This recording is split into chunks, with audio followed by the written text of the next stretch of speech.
Hello students, welcome to our channel. আমি মৌমিতা মজুমদার। আশা করি তোমরা সকলে খুব ভালো আছো। স্টুডেন্টস, তোমাদের পরীক্ষা শেষ হলো, তো আশা করি সবারই পরীক্ষা ভালো হয়েছে। তো তোমরা যারা নিউ সেমিস্টারের জন্য আমাদের সাথে যুক্ত হতে চাও, তারা এখানে দেওয়া দুটো নাম্বারে যোগাযোগ করতে পারো, 6295916282 আর 7076398606।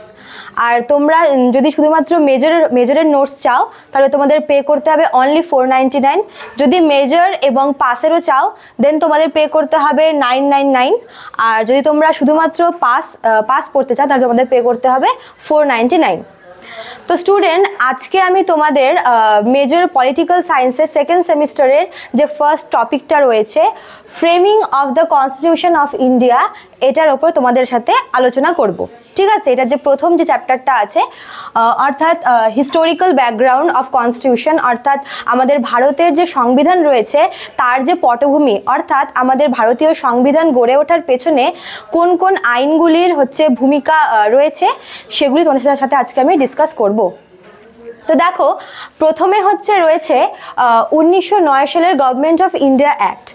এবার ভারত যখন আমাদের পরাধীন ছিল, তো সেই সময় ব্রিটিশরা অনেকগুলি আইন কিন্তু প্রণয়ন করেছিল আমাদের অবিভক্ত ভারতে। ঠিক আছে, তো সেই সব আইনগুলোর মধ্যে সবথেকে ইম্পর্টেন্ট যে আইনগুলো ভারতের সংবিধান তৈরিতে সাহায্য করেছিল, তার মধ্যে এই 1909 সালের গভর্নমেন্ট অফ ইন্ডিয়া অ্যাক্ট, 1919-এর গভর্নমেন্ট অফ ইন্ডিয়া অ্যাক্ট, 1935-এর গভর্নমেন্ট অফ ইন্ডিয়া অ্যাক্ট আর 1947-এর গভর্নমেন্ট অফ ইন্ডিয়া অ্যাক্ট, এই চারটে অ্যাক্ট কিন্তু খুবই ইম্পর্টেন্ট ভূমিকা পালন করেছিল।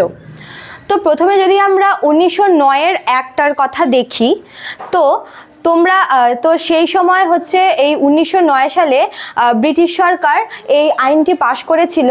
তো সেই সময় ভারত সচিব ছিলেন মরলে এবং মিন্টো ছিল ভাইসরয়। তো যেহেতু এরা দুজনে মিলিতভাবে এই আইনটি প্রণয়ন করেছিল, এই জন্য তাদের নাম অনুযায়ী এই আইনটির নাম মরলে মিন্টো আইন রাখা হয়েছিল 1909 সালে। স্টুডেন্টস, এই আইনের সবথেকে ইম্পর্টেন্ট যেই জিনিসগুলো ইনক্লুড হয়েছিল, সেটা এই আইনের মাধ্যমে ভারতে মুসলিমদের জন্য পৃথক নির্বাচনের ব্যবস্থা করা হয়েছিল, যেটা ভীষণই ইম্পর্টেন্ট। আর কি হয়েছিল, আর এখানে তোমার কেন্দ্রীয় আইনসভা এবং প্রাদেশিক রাজ্যের আইনসভাকে আলাদা করে দেওয়া হয়েছিল, এবং তাদের যে আইনসভায় কিছু এক্সট্রা মেম্বার অ্যাড করা হয়েছিল, যাতে করে তারা ভালোভাবে আর কি শাসন কার্য পরিচালনা করতে পারে। তো এই দুটা ইনসিডেন্ট 1909-এর গভর্নমেন্ট অফ ইন্ডিয়া অ্যাক্টের দ্বারা আনা হয়েছিল। এইবার দেখো, 1919 সালের যে ভারত শাসন আইনটা হয়েছিল, এটাও ভীষণ ইম্পর্টেন্ট। এই আইনটা প্রণয়নকালে ভারত সচিব ছিল মন্টেগু এবং ভাইসরয় ছিলেন চেমসফোর্ড।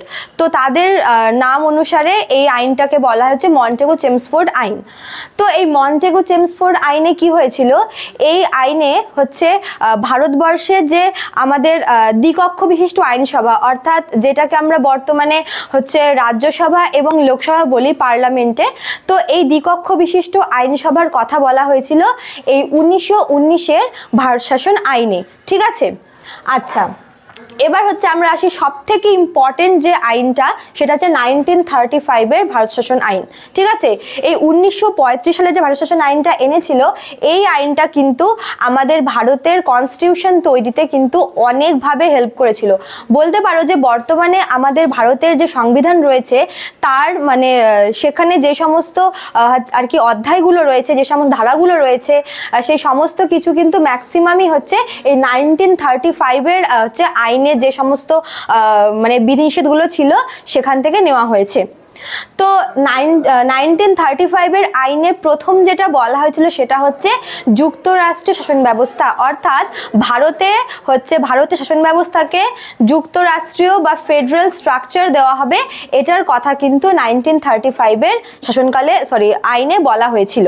ঠিক আছে, আচ্ছা, তারপরে আর কি এসেছিল এখানে, এই আইনের মাধ্যমে ভারতে দ্বিকক্ষ বিশিষ্ট আইনসভার যে ব্যাপারটা, যেটা 1919-এর মন্টেগু চেমসফোর্ড আইনে বলা হয়েছিল, সেটা কিন্তু এই 1935-এর আইনে কিন্তু পুরোপুরিভাবে লাগু হয়ে যায়।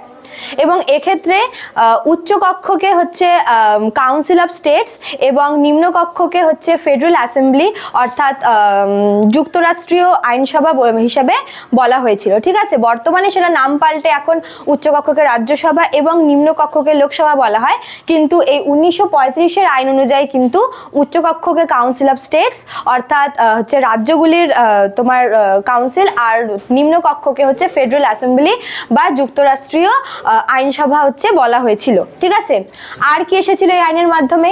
এই আইনে বলা হয়েছিল যে ভারতে একটি ফেডারেল কোর্ট, ঠিক আছে, একটি ফেডারেল কোর্ট বা যুক্তরাষ্ট্রীয় আদালত গঠন করার কথা বলা হয়েছিল।